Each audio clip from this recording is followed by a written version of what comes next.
welcome to The Song, Season 5, Episode 44, where we watch Bling Empire, Season 1, Episode 1. I'm Chris Lorenz. This is Brian. Noah Singer. Hey, this is James. This is the Max Turian candidate. Welcome. If this is your first time listening, we watch a different reality show each week, critique it, rate it, and discuss how awful it is. Noah, what did we watch this week? Yeah. Follow LA's wildly wealthy Asian and Asian American fun seekers as they go all out with fabulous parties, glamour, and drama in this reality series. That's Bling Empire on Netflix.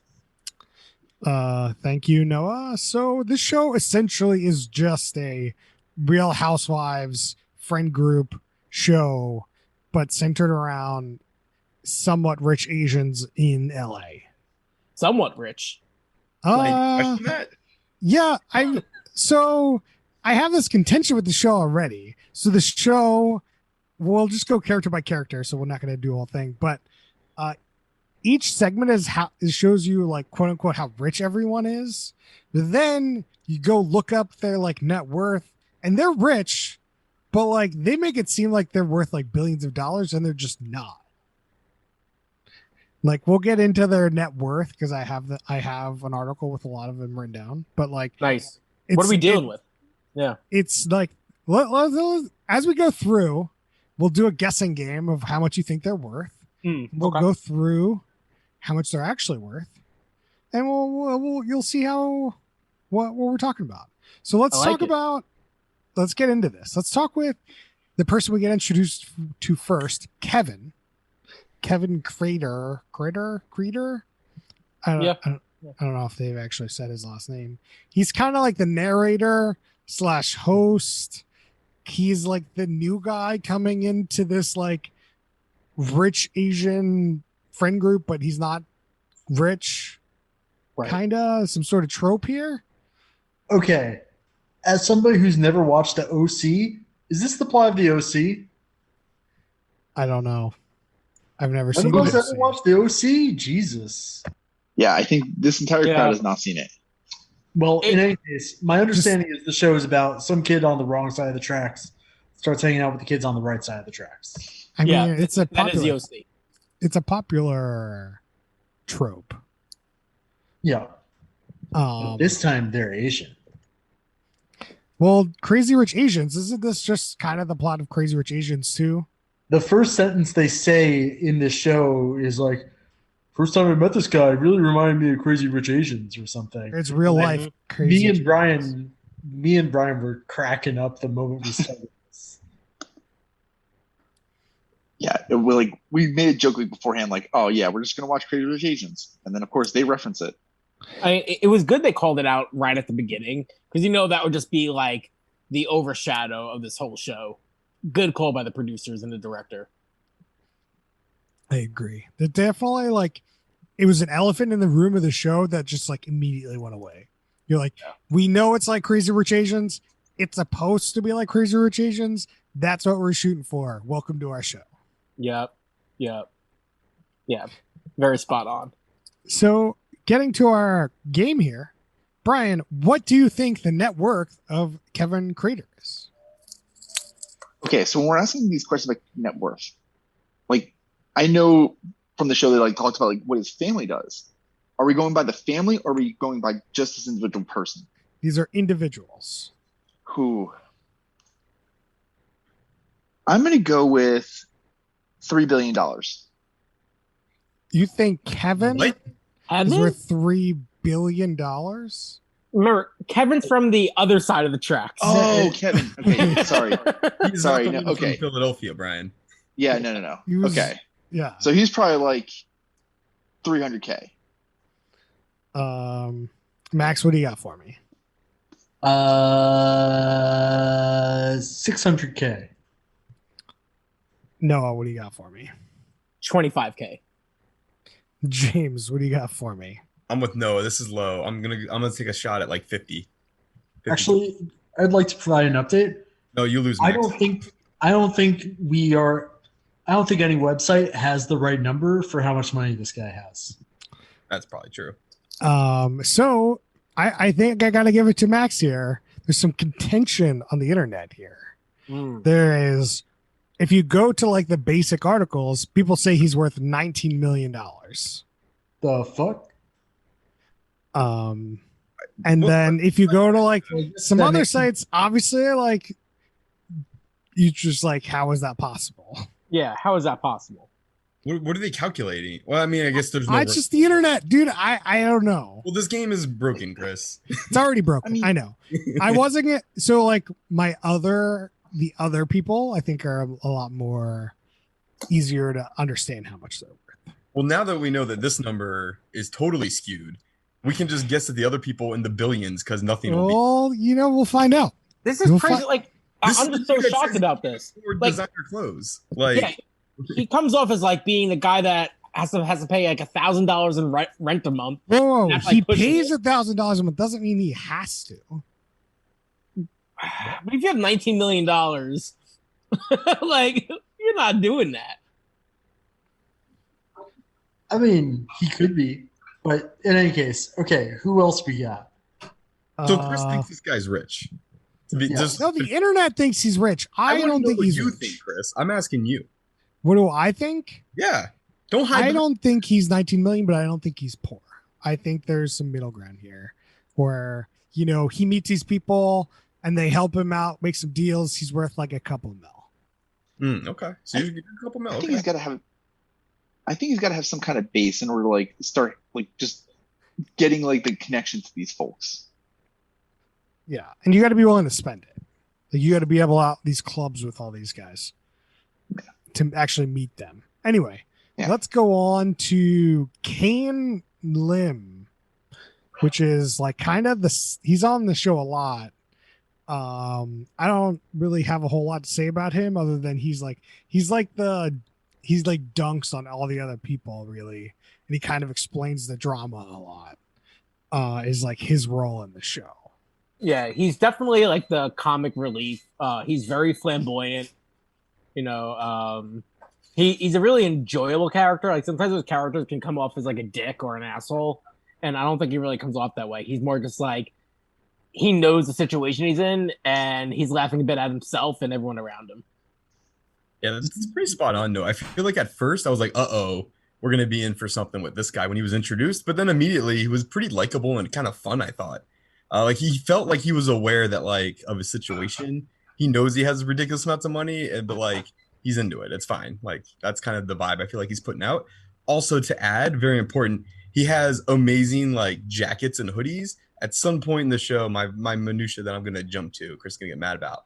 He had this panda hoodie that was the most ridiculous hoodie I've ever seen, and it was amazing. I don't know how to describe it between it was all black and white with nothing but panda faces that were all just super cute and looking really cool. And it was only in a few shots, but it was worth it. Highlight of the show, hands down. All right. Yeah. There's not a whole lot this character does from what I could tell, but he gets a lot of his like confessionals as in like the official explainer. Yeah, well, it's like him and Kevin have like a good balance, right? So Kevin's on the other side of the tracks giving his point of view and everything. And then it's Kim, right? Kim? Who are you talking about? The guy we're talking about right now. Sorry, We're talking about Kane. Kane, yeah, Kane. Thanks. And Kane has like also the narrator, but from the right side of the tracks, right? So you get like that dual point of view. It's kind of like in the Muppets, the two old guys, and they just like shit on everything. It's like they're kind of like the new wave of that. Yeah. Should we move on to our next contestant? Let's do it. We've got who do I have written down next? We have Christine Chu. So this is the woman that was flaunting her wealth.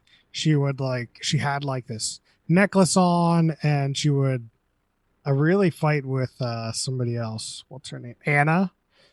Anna and her were kind of like the big most drama in this episode were between Anna and Christine, in terms of like one not really liking the other or something. I don't know. It's women drama that I thought was really boring, but yeah. Do you think, James, what do you think about this necklace situation? And can you explain it to everyone? Oh, I should have knew I was going to be in trouble when I started laughing at your total lack of interest into the title of the show was like Necklace Gate or something stupid. Nicholas Gate 90210.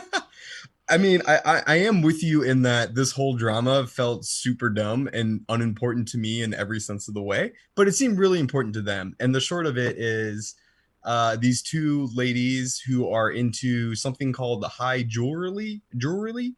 Damn, I'm struggling with that word. Jewelry. Jewelry. So I don't know anything about this world, clearly. I don't get it. I don't know why people want to have this jewelry, but hey, if that's your thing, great. And if these people's thing. And anyways, these two ladies both have the same highly coveted necklace that's, I don't know, I assume it's worth a lot of money and it's kind of rare and it's from a famous store in Paris. Fast forward, don't care. They're at the dinner party that the one lady is hosting. And then lady number two wears the same necklace to the party. In her mind, Christine, thank you. To like be like, oh hey, like I like respect you so much, and I wanted to like wear my fancy jewelry at your party. Well, this doesn't go well. And what's the other lady's name? Not Christine, the other one. Anna. I mix up all these ladies' names constantly for some reason. Well, because we'll get into it. Go ahead. Yeah, and so Anna takes this the wrong way, and she is pissed. She's like, "How dare you?" So she takes it upon herself to be like, she's insulted that somebody would wear the same necklace. And so anyway, she does some shenanigans, moving the seats, whatever. It doesn't matter. That's the drama of the show. Necklace drama.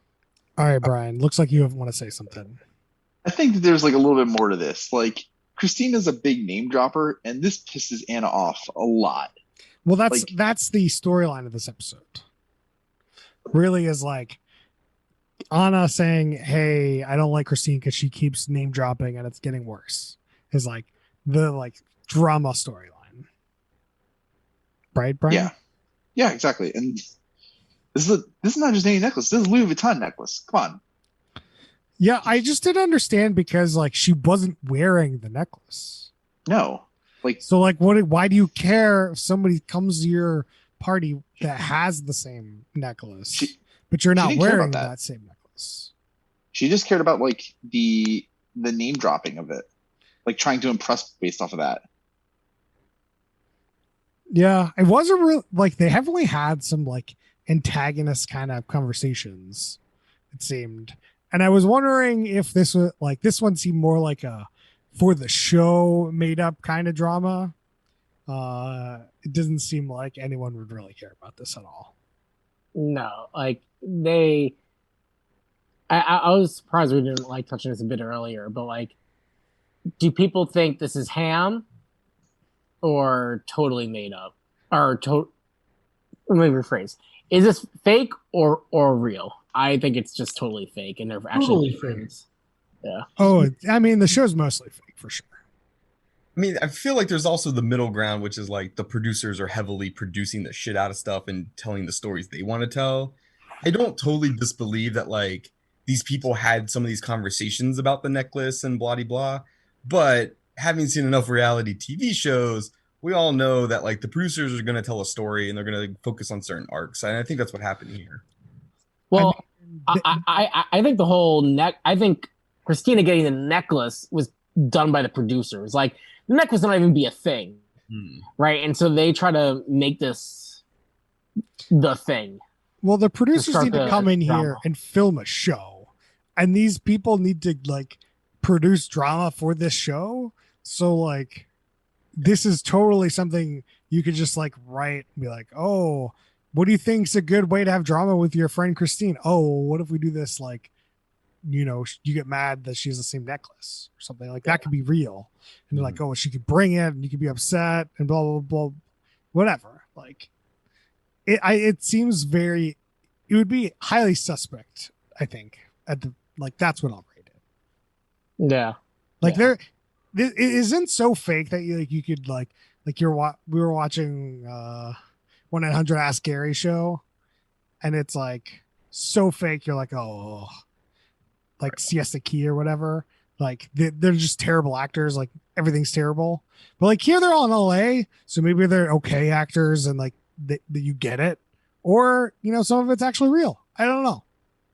Yeah, I think this when we get to Andrew later on in this list, like his appearance in the show, it makes me question as well, like real or fake. That's actually a very good point. Well, let's do our favorite game here. Christine and Dr. Gabriel. How much are they worth? Brian, what do you got for me?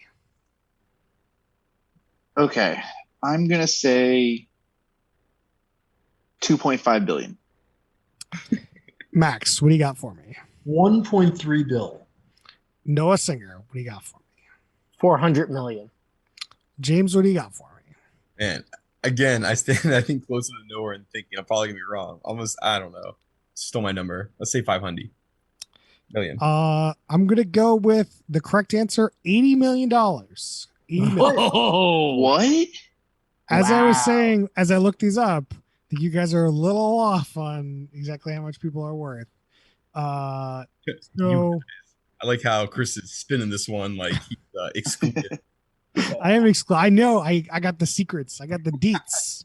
You're not allowed to look it up, Noah. We need you involved. I'm looking at you. I'm watching you.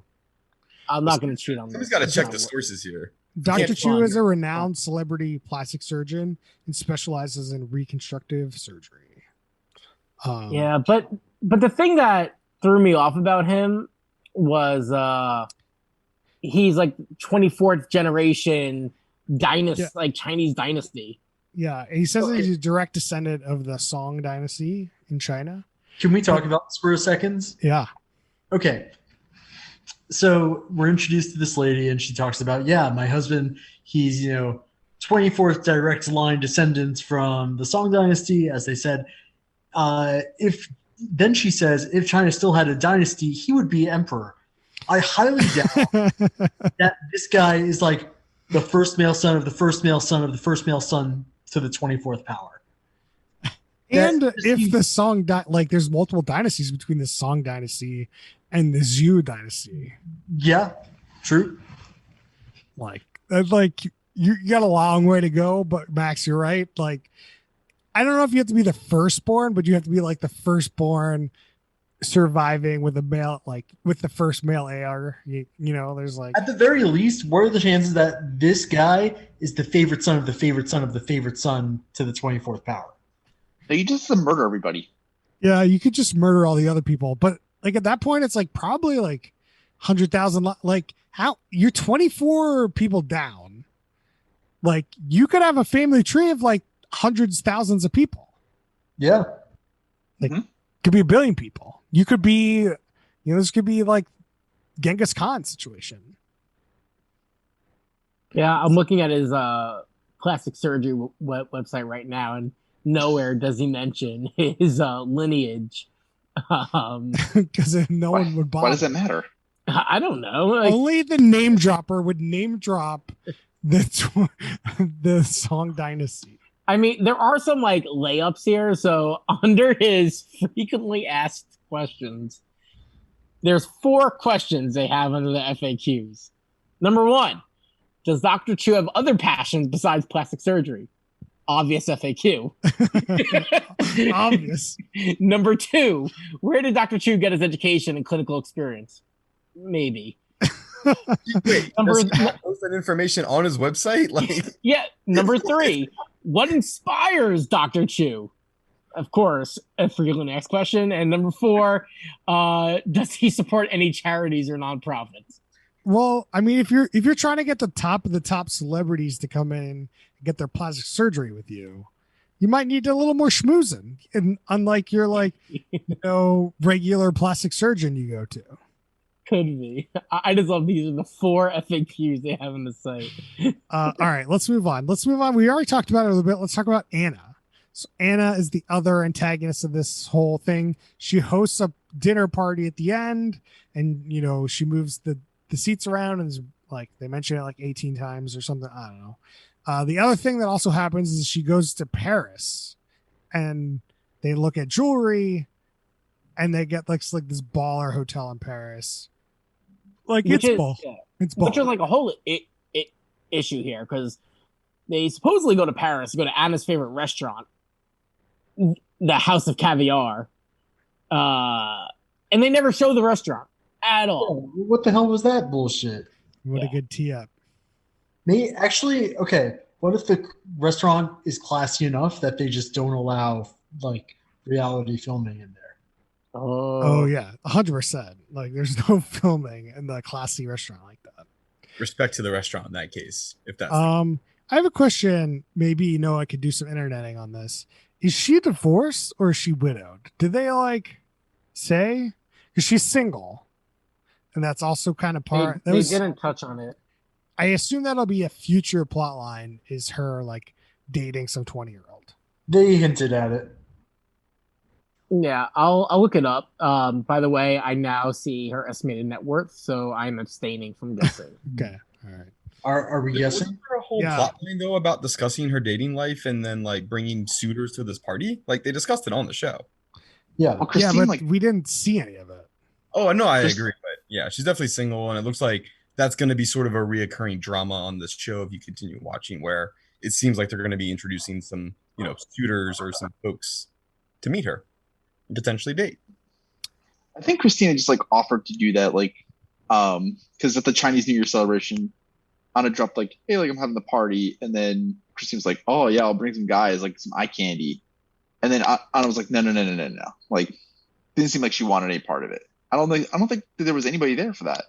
It just seemed like a classy party." Oh no. Yeah, sorry, Brian. You are correct. That did not happen on this particular episode. I'm just gonna guess that this is a reoccurring theme of the show. That like, oh hey, like you want me to bring some people to meet you like this time? Like how about this party? Yeah, no, that's fair. Where they were gonna go, but you're right. Yeah, like that did not happen on this episode. Yeah. Yeah. So let's do the question. How much? What do you think her net worth is? $1, Bob. Brian, what do you got for me? 120 mil. Max, what do you got for me? 120 mil. James, what do you got for me? 300 trillion. This game is stupid. Is this not fun? James, you did not win. It is $600 million. Woo! Making up numbers. Woo! I mean, this could all be made up. You're right. We're gonna pretend like a lot of other reality shows. So I'm looking in the background of Anna Shea. It is definitely less than 600. Well, actually, it might have appreciated, but where are they getting that number? So her dad founded a government contractor. The son, her brother, the dad has two children, Anna and a brother. Brother takes over the company, sells the company to Lockheed Martin for $1.2 billion. So they're saying the brother and sister split the proceeds 50-50. Obviously not true. So I'm going to say a bit under that figure. So well, there that's you actually go. made her money from weapons. There's some drama around our money numbers we're looking at here. So and I can go into Anna Shea. She's been married 4 times, divorced 4 times. I love the way that they phrase the question, is Anna Shea married? ? Frequently. Yes. Pretty good. She has 4 ex-husbands. Do you think she went to the other plastic surgeon, Christine's husband? She certainly visited one of them. She has some not good plastic surgery. She has that what was the other Mykonos show that we watched? Lindsay Lohan's yeah, Lindsay Lohan kind of look going on. Not the best. She's also like kind of, how old is she? Like 60s? 60. Yeah, so that kind of sets the age range for Christine and Anna. They're like late 50s, 60s, kind of like older women. Whereas everyone else on the show is like in their 20s or like in their 30s, I think. I don't think there's anyone in their 20s. But I like that. Younger and partying. Her son is named Kenny Kemp. Cool name. Doesn't sound real. But I like how they described him on this website. A now 27-year-old hardcore cannabis aficionado. Hardcore cannabis aficionado? That's his epithet. Man. That rules, actually. Kenny Kemp, what a good name. Do you think that just means he's Snoop and he's just smoking all day, or is he like own a store and like he like or grows it or something? Oh, I have a not a conspiracy, and this is a terrible theory. One of Anna Shay's ex-husbands was Sean Kemp, and Kenny Kemp runs Sean Kemp's cannabis store in downtown Seattle. Oh, maybe they bonded together with the marijuana. Could be. All right, let's talk about the next and last kind of significant people in the show. Really, we've got Kelly and Andrew. So Andrew, Matt James, who is Andrew? Why is he on the show? Oh, I like that you keep going to me. I'm struggling so hard to remember. Andrew, I do remember. I don't remember the girl. Well, now I kind of do as I'm talking about because of Andrew's explosion. All I remember about Andrew is that he's on this flight to Paris, and I assume he's jet lagged, and he explodes at his girlfriend on the phone for leaving him to go shopping for some whatever, who cares? And he's just laying into her. And that's about all I know about Andrew. Whoa, you missed the biggest part. That he's the Red Power Ranger. Thank you, Brian. Oh yeah, sure, but like they covered that in the first 3 minutes. Like, and I told that we gotta talk about him being the Red Ranger. Well, I forgot about Andrew because there just was irrelevant for most of the show until the end when he exploded at his girlfriend. Yeah, yeah, he's irrelevant till we gotta talk about him being the Red just Ranger. As irrelevant as he was with the Power Ranger with the helmet on, because you can't recognize him because he was. They always wasn't have actually doing any of those point. scenes. Okay. Was he really a Power Ranger? Okay. For people listening at home, when you watch Power Rangers back in the day, all the action scenes were a Japanese TV show, and all of the like scenes with the English actors, like where you actually see who they are filmed like an American film company. So like there was no point where this guy was in the Red Ranger outfit. He just played the Red Ranger like character. Okay, Chris, I even need to correct you there. Okay. The Power Rangers that are in your mind right now are the Mighty Morphing Power Rangers. That is actually just one of like 40 different generations of Power Rangers. This guy had nothing to do with the one that we know and love. This guy was a part of Power Rangers Megaforce and also Power Rangers Super Megaforce 2015. So, long story short, this guy's a fucking nobody. Recent Power Ranger. Shit. Yo, but I saw the trailer for this, and there was like a robot shark like jumping out of the water and eating something. That was pretty cool. Max, to clarify, Andrew was still wearing a helmet in the show, correct? I missed that. Probably. No, I mean, well, at some point on this episode. Oh, you mean yes, that is correct. Yeah. Right. Yeah. Like his girlfriend or somebody like called him out. Was like, oh yeah, you don't know him because he always had a helmet on. He was the Red Power Ranger. I remember hearing that. Yeah, like the Power Rangers that's in our head, they are probably in their mid 40s, like at least maybe even mid 50s. Well, isn't like the Yellow Ranger? Didn't she pass away? Something like that. Sad face, sad day. Okay, all right, yeah. So let's talk about this. We talk a little bit about Kelly here. Kelly is Kelly the one that threw the like New Year's party, Chinese New Year's party? No, that was Christine. I don't know.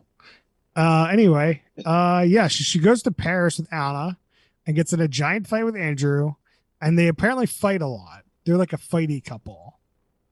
That's kind of we have to clearly say this is Andrew gets in a fight with her. Let's call it what it is. Andrew is being a child. Yeah. Right. Yeah, it was unclear to me that he was actually in Paris.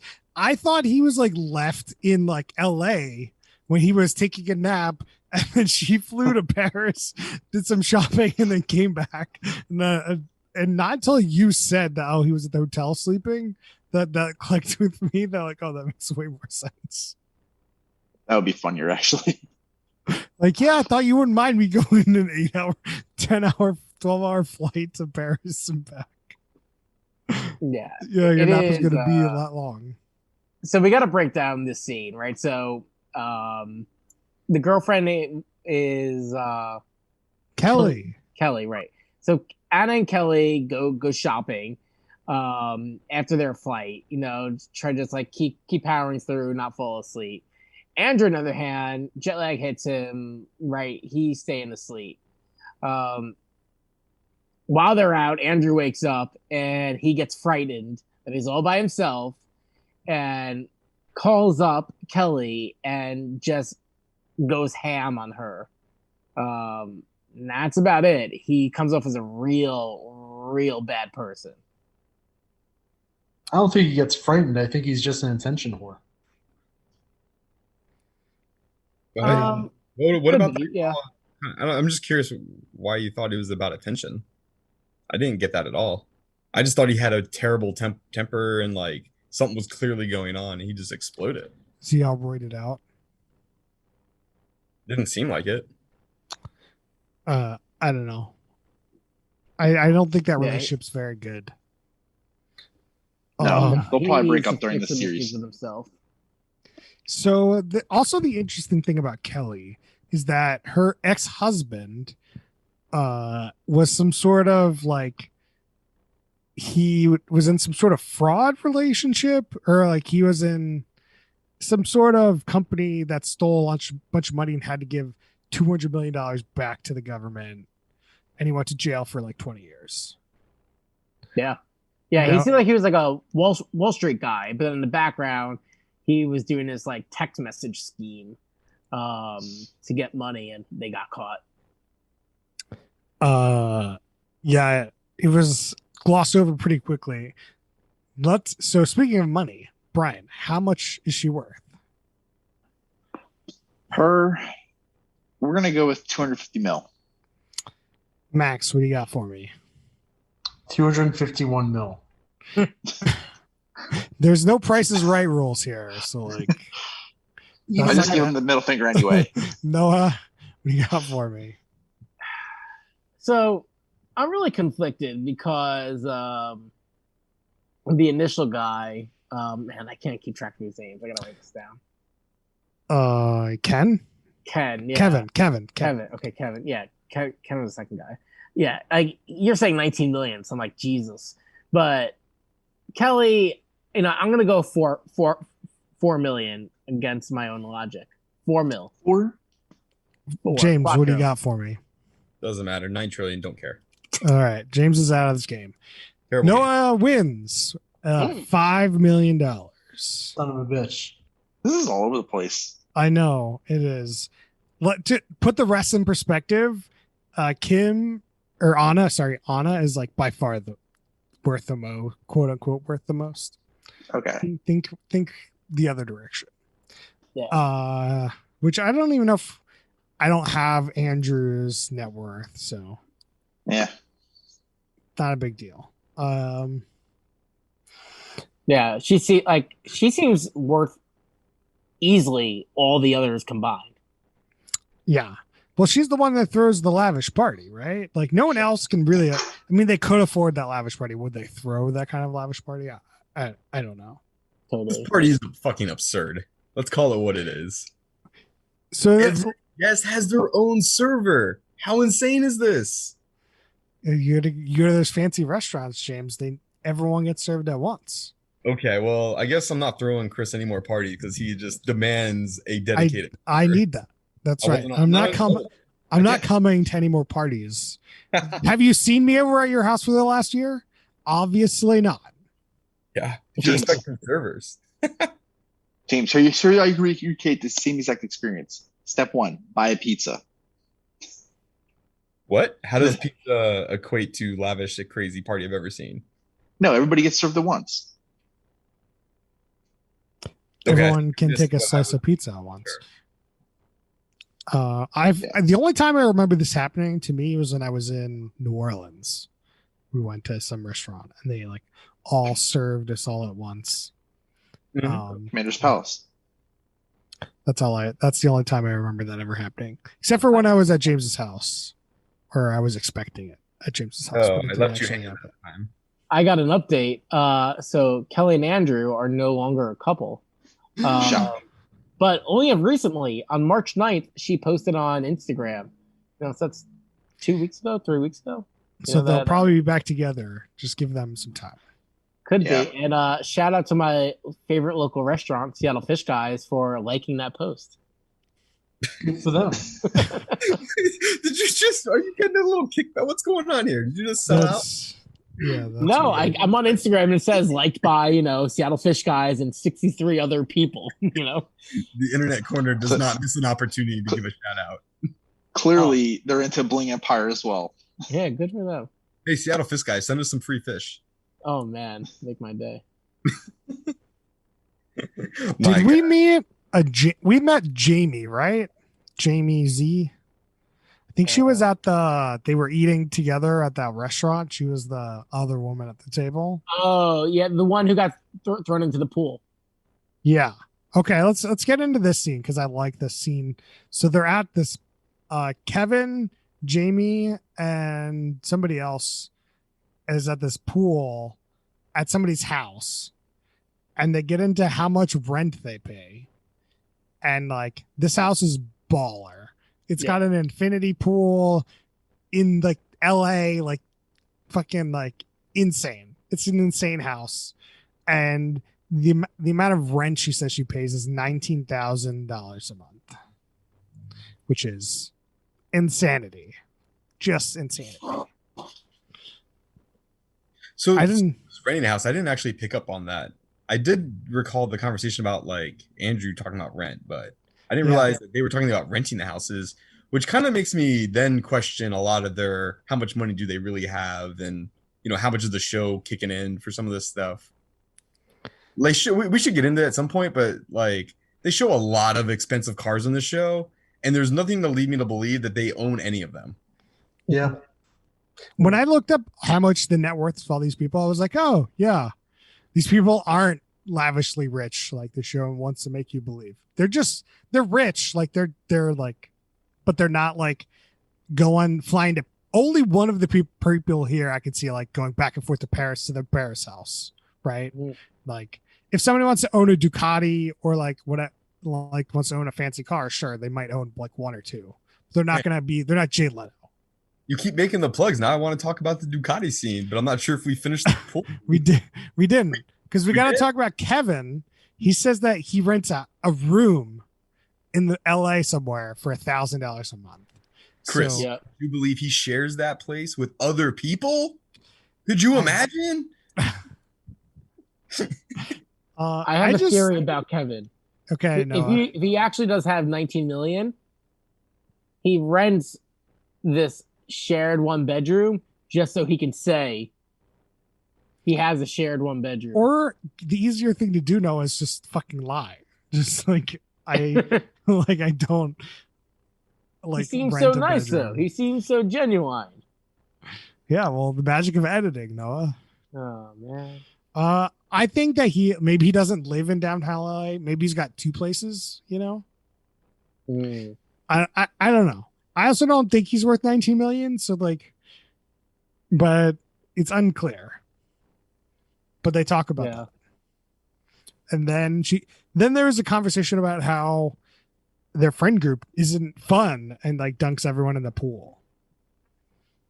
I think that was right after the two girls were making fun of him for the $1,000 rent not even being equal to one pair of shoes they buy in a month.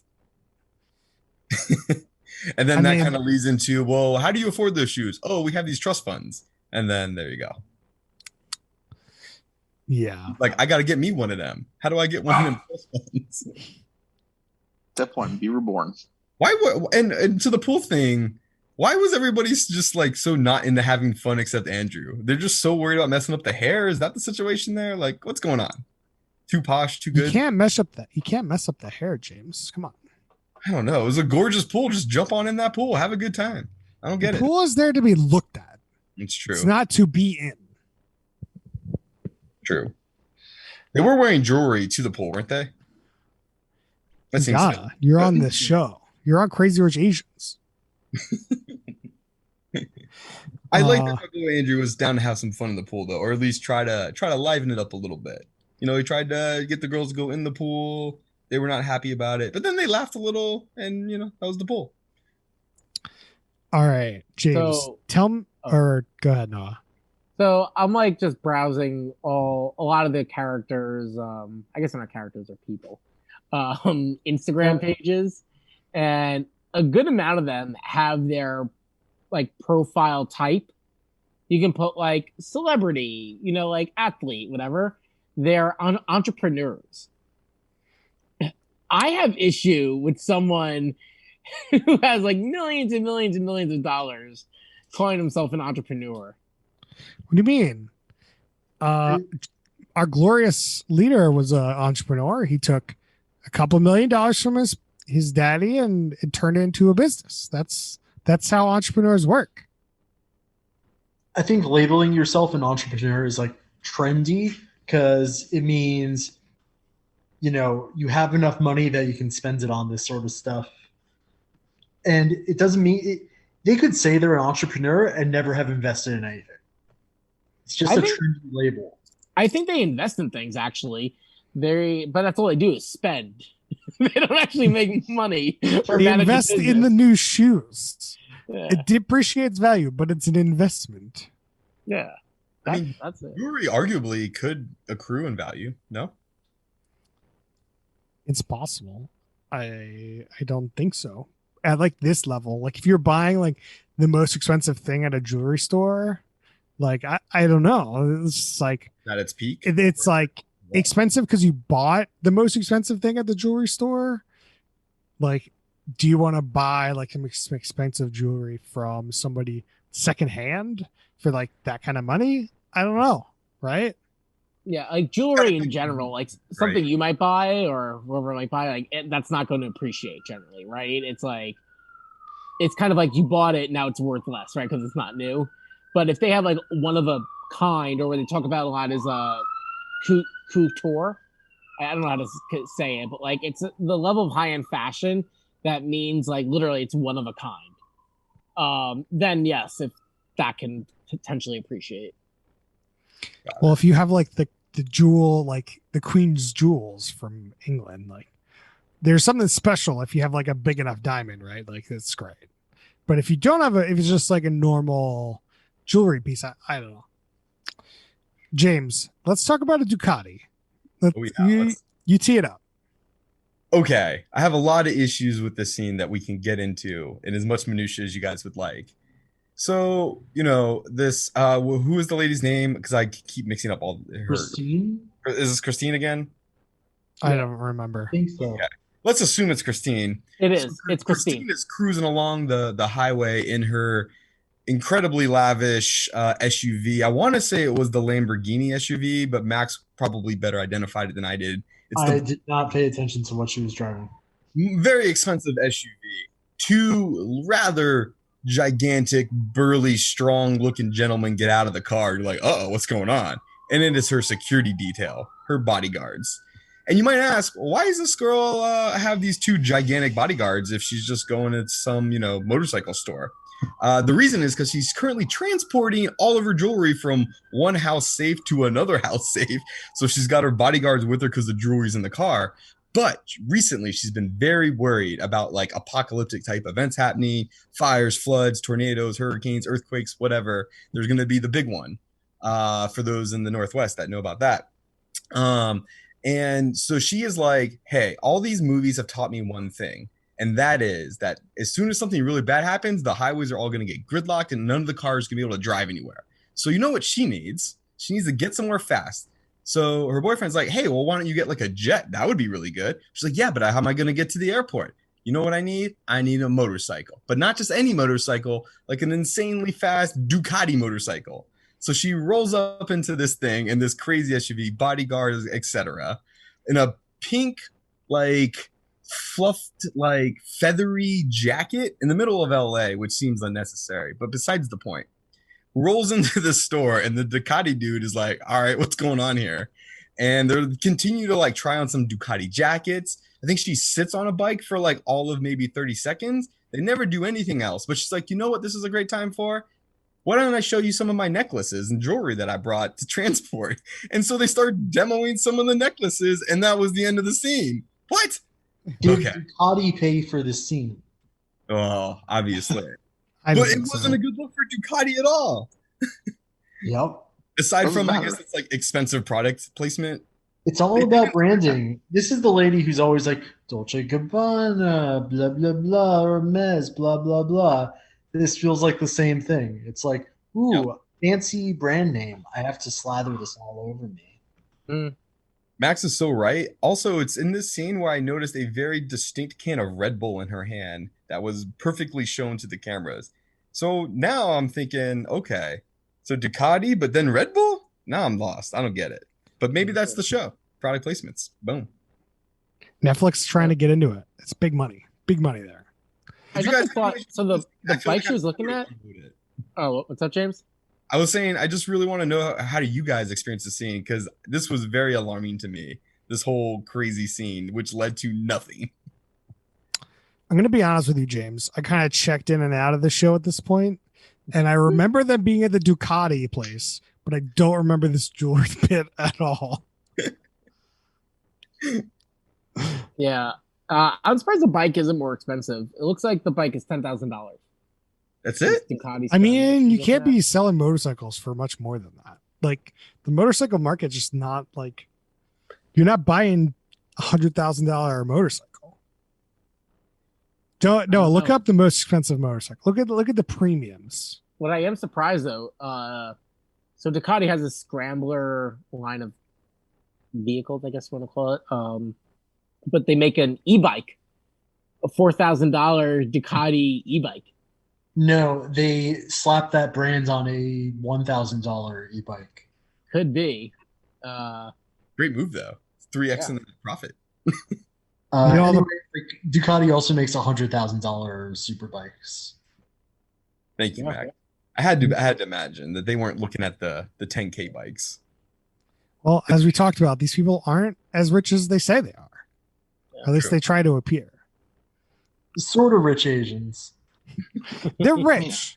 They're just not like they're pretending to be billionaires, really. They're Yeah. trying like, but they're only millionaires. What And, about like reasonably rich Asians? like millionaires don't just go buy $200,000 cars. Like they can, but they'll have one. Sure. All right, let's get to questions. We're done talking about the regular show. There you Who's the worst human being?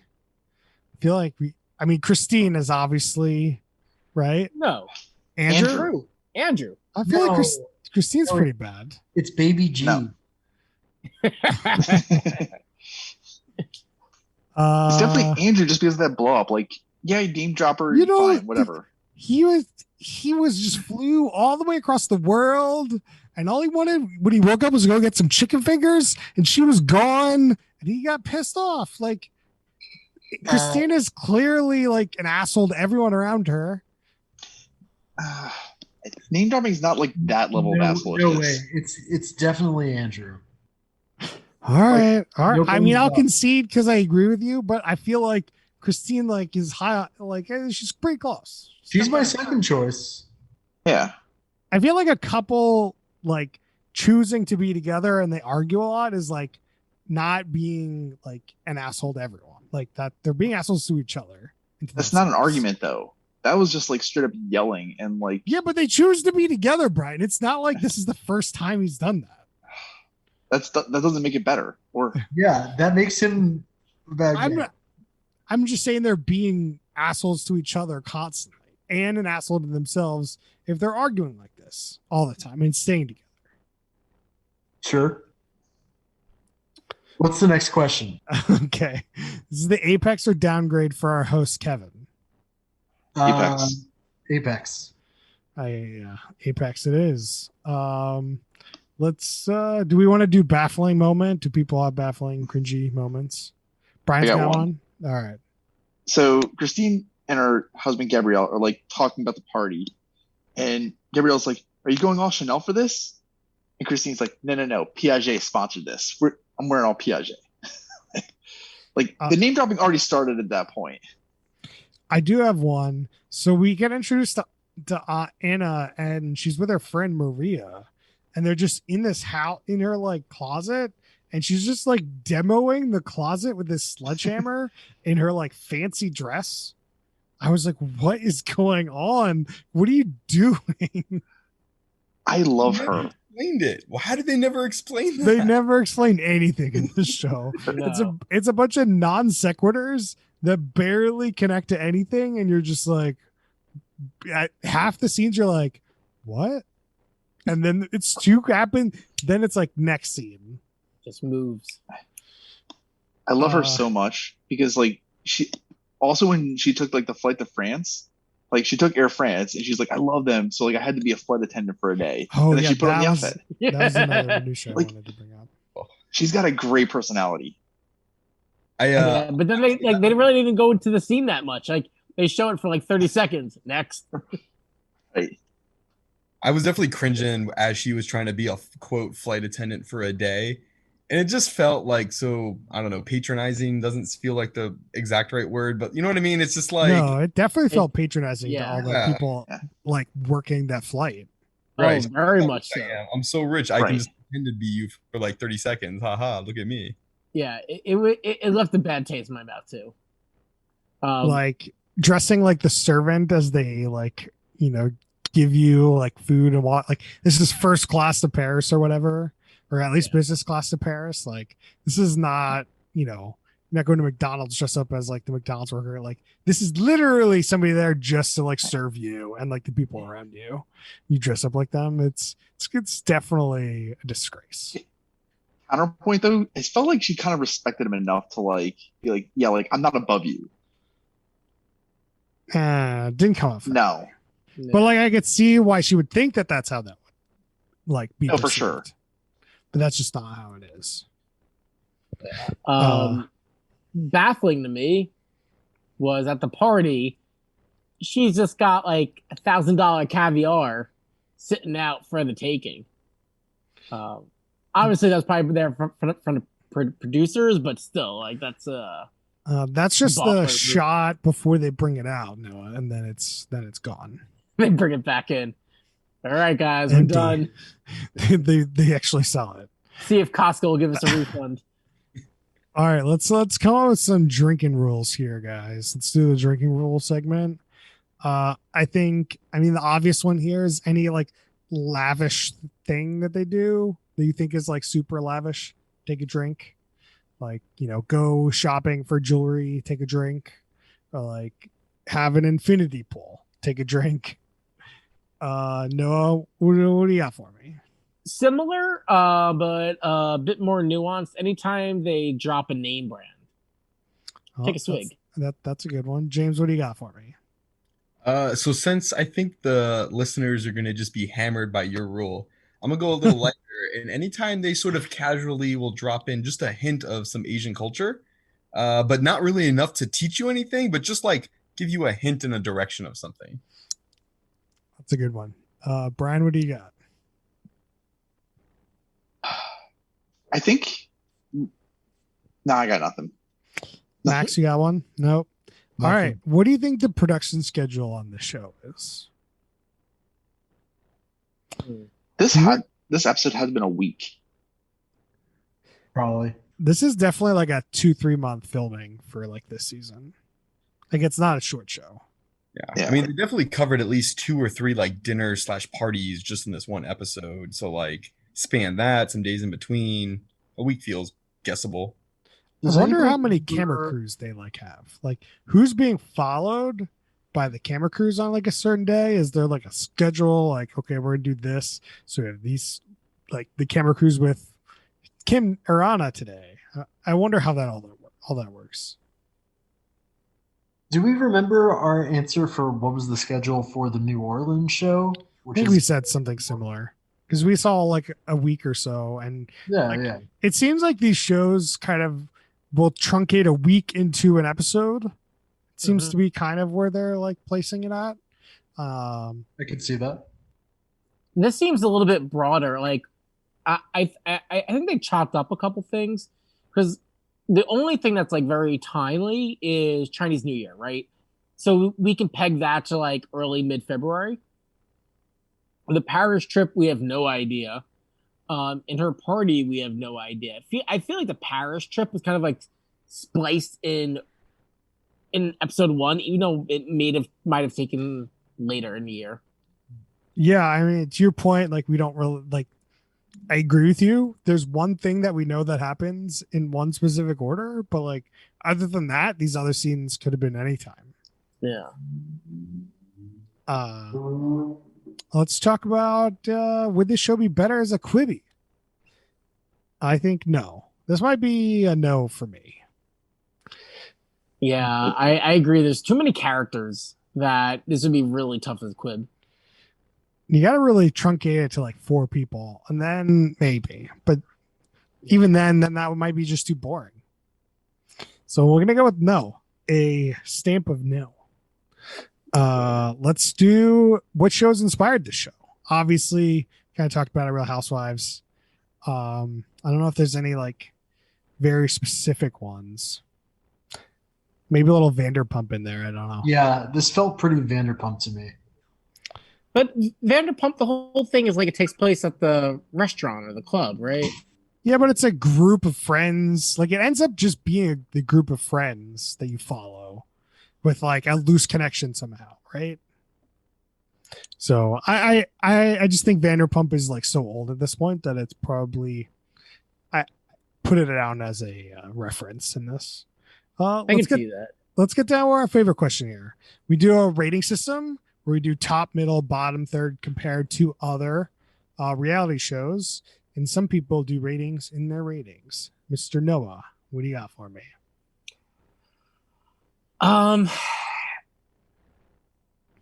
For what this show is, I liked it, right? Like this is a format we've seen. The show moved, sometimes a little too quick, but for the characters that usually come off not as affable, I think they come off affable, and so I'm putting it higher than these usually would be. It's in the middle, but top of the middle. I'm tempted to put in the top, but I just can't put a show like this, like the typical housewife show in the top. I feel bad about that. So middle, top of the middle. James, what do you got for me?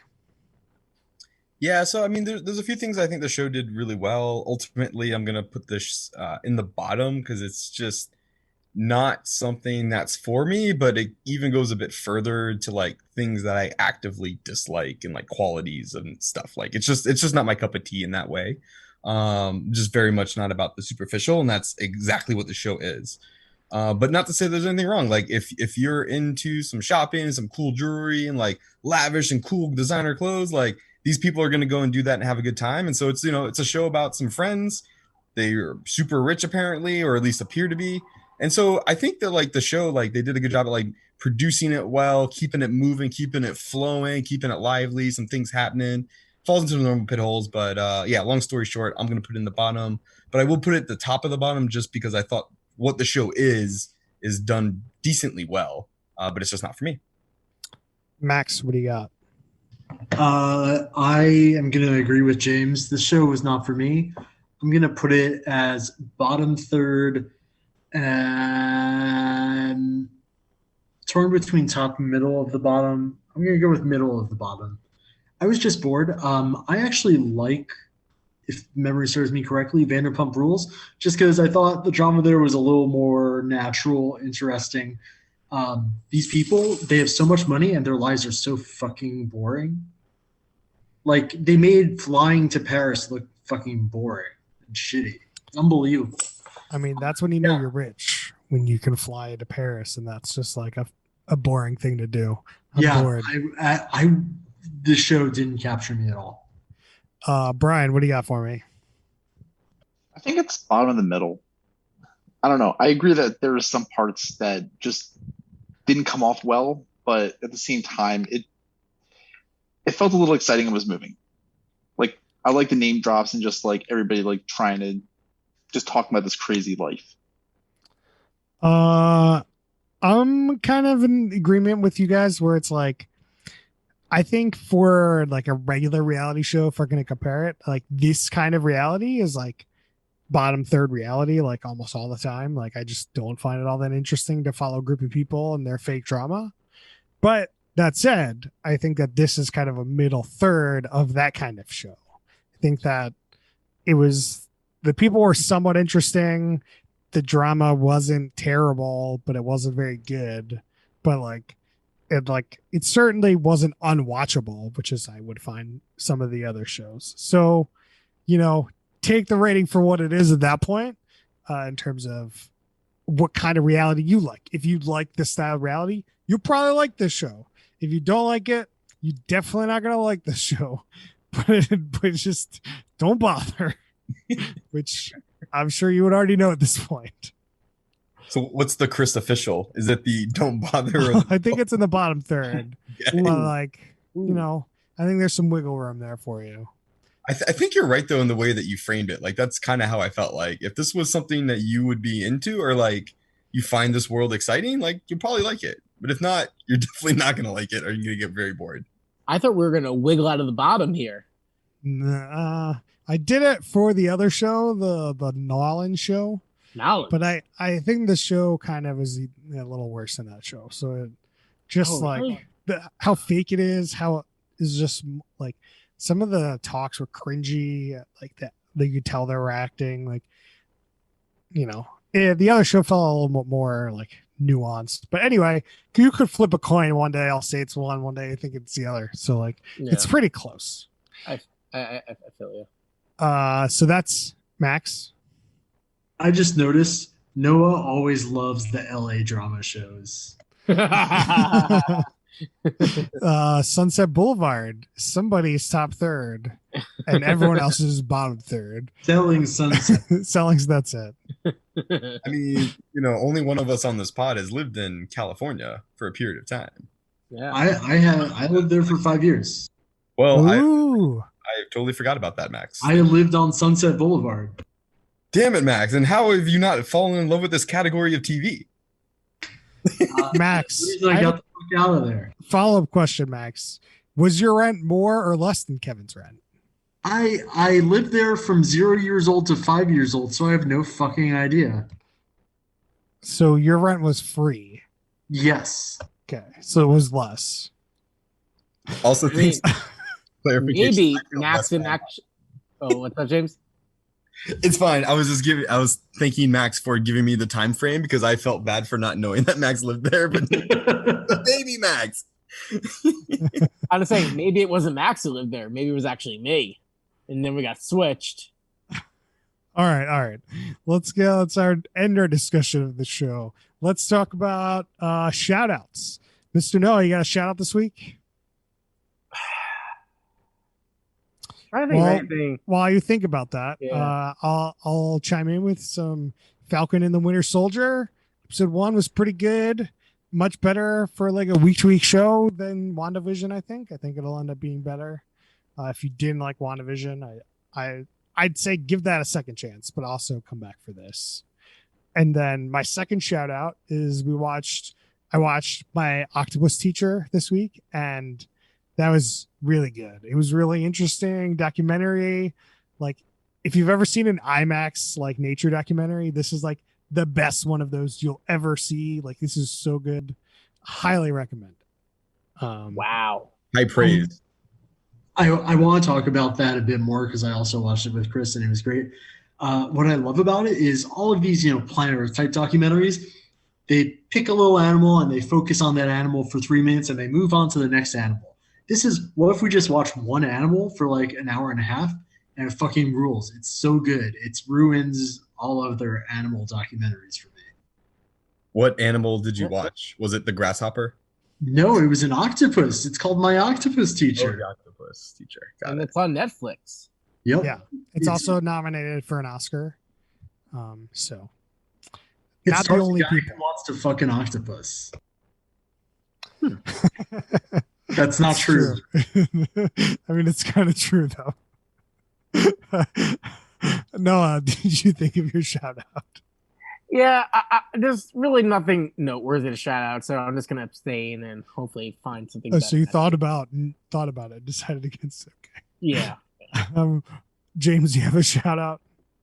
I'm just excited for the Snowpiercer finale 2 hour special. I don't know if it's gone out yet or whenever people are gonna get this, but look forward to watching that and seeing what happens. Ooh. Snowpiercer. I think they're gonna blow up the train and walk off into the sun. I mean, they're gonna do none of that. Brian. God damn it, Chris. Chris knows my hatred of spoilers. I don't. I know nothing about that, James. Brian, you got a shout out? So I started Snowpiercer. I got horrified a little bit from some of the stuff on there. But then I've also been on a little love kick. So I started watching an old season of like Are You the One? And then also finishing off Too Hot to Handle. Ooh. Nice. Ugh. Why? Why would you do that? Because I really needed to see a lot of like horny people like getting all horned up. What made you Okay. scared about Snowpiercer? Oh man, there's Just a the class great warfare? Okay, does anybody care about a small spoiler? No. Spoilers for Okay. what?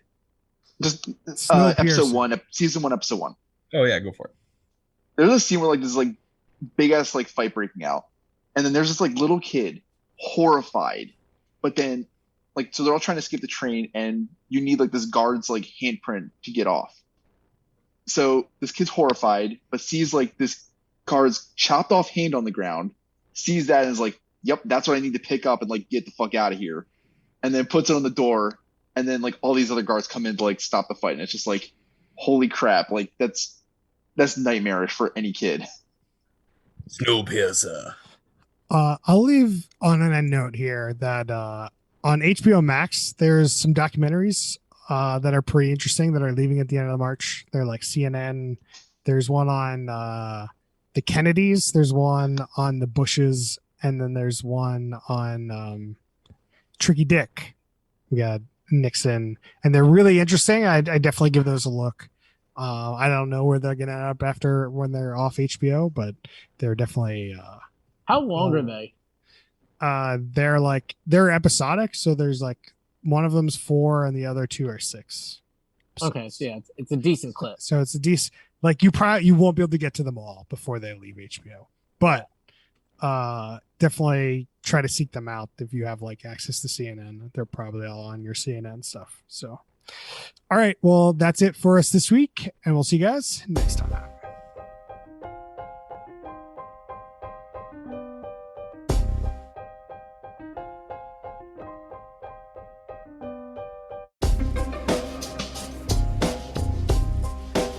And you don't need 1-to-1, to be clear. You could have one person carry more than one dish for everyone. It's just everyone's gets served at once. Right, right. Well, but if you're gonna put the plate down in synchronous motion, you have to have one. Yeah, yeah. But if you're trying to just like, there's like that's classy level, like bougie. Oh yeah. Everyone gets a waiter, you get served at once. Right. Like slightly below bougie is everyone gets served at once, and like the plate gets in front of you at the same time. I gotta like- know, is bougie above or below like white glove level?